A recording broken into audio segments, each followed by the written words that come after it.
आपने ना ओशो रजनीश के बारे में बहुत बार जिक्र किया है, तो वो जन्म से जैन थे।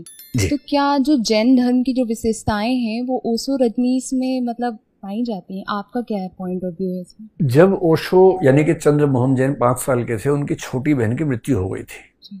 कुसुम नाम था, स्मॉल पॉक्स से उसकी डेथ हुई।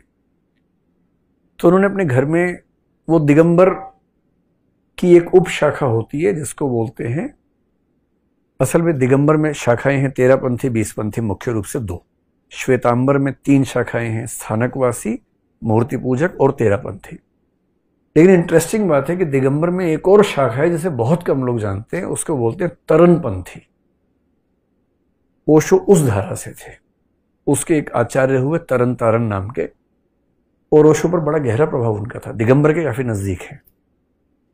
तो जब 5 साल की उम्र में उनके घर पे वो सब कार्यक्रम हुआ शोक वाला, तो वो बड़े मतलब डूब गए थे ध्यान में, ऐसा कहते हैं।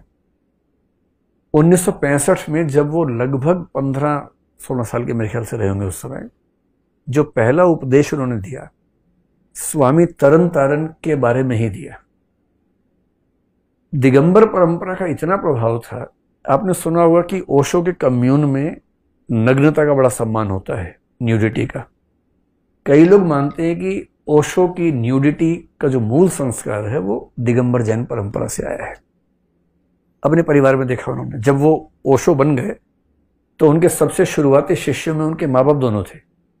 ओशो के माँ और पिता उनके शिष्य हो गए थे। उसके बाद जैन धर्म ने शुरू में बहुत सम्मान दिया उनको, बड़ा अच्छा संयोग रहा, संबंध रहा। लेकिन बाद में एक उन्होंने ऐसी स्पीच दी एक जैन सभा में जिससे जैन लोग उखड़ गए। उसके बाद से मतलब जैन लोग मानते हैं कि हमने उनको बाहर कर दिया, वो कहते कि आप क्या बाहर करेंगे, मैं जा रहा हूं। तो जो भी हुआ, लेकिन उसके बाद से जैन धर्म से उनका नाता टूट गया। उन्होंने सलाह देते देते एक बात कह दी थी कि भाई यहूदी बहुत कम लोग हैं, जैन भी बहुत कम है।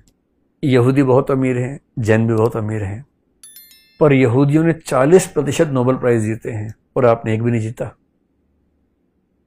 तो लोगों ने कहा ठीक है, बताओ क्यों नहीं जीता? तो बोले मुझे ऐसा लगता है कि हमारा जो भोजन है उसमें कुछ कमी है जो इंटेलिजेंस को रोकती है। तो उन्होंने एक सुझाव दे दिया जिससे जैन समाज बहुत आहत हो गया। सुझाव यह था कि जो अनफर्टिलाइज्ड एग है हमें वो खाना चाहिए, क्योंकि उसमें जीवन नहीं। क्योंकि दूध तो पीते हैं हम पशुओं का जैन समाज में, या तो हम वीगन हो, वीगन तो है नहीं। अगर हम टमाटर नहीं खा रहे क्योंकि उसमें बीज है, पर हम गाय का दूध पी रहे हैं, भैंस का दूध पी रहे हैं, उसमें बीज नहीं है, ठीक बात है। तो मुर्गी का वो अंडा जिसमें बच्चा नहीं है, जो फर्टिलाइज है ही नहीं। बहुत लोग ऐसे एग्स खाते हैं, जो एगिटेरियंस हैं उनमें भी कुछ ऐसे हैं जो केवल वही अंडा खाते हैं जो फर्टिलाइज नहीं होता है, क्योंकि उसमें जीवन नहीं होता। तो ओशो ने पता नहीं उस मूड में क्या सोच के कह दिया जैन सभा में कि आपको वो खाना चाहिए। उससे फिर जैन समाज आधे घंटे के लिए अहिंसा भूल गया।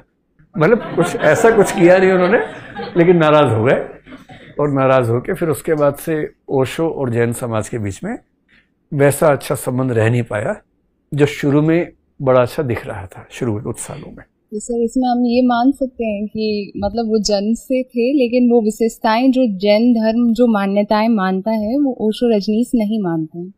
नहीं मानते हैं। जैसे वो जीवन भर उन्होंने कहा कि मैं खुद अहिंसा का पालन करूंगा। नॉन वेज से उनको नफरत थी।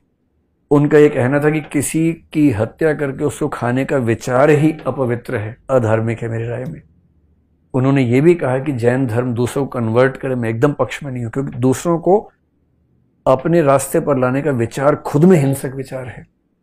तो वो जैन धर्म की कई मान्यताएं मानते हैं, अहिंसा को मानते हैं, किसी को कन्वर्ट नहीं करवाना इसको मानते हैं, न्यूडिटी को बहुत सम्मान देते हैं, जैनों का जो पंचव्रत है उसका बड़ा सम्मान करते हैं, लेकिन लिमिटेड नहीं है वहां तक।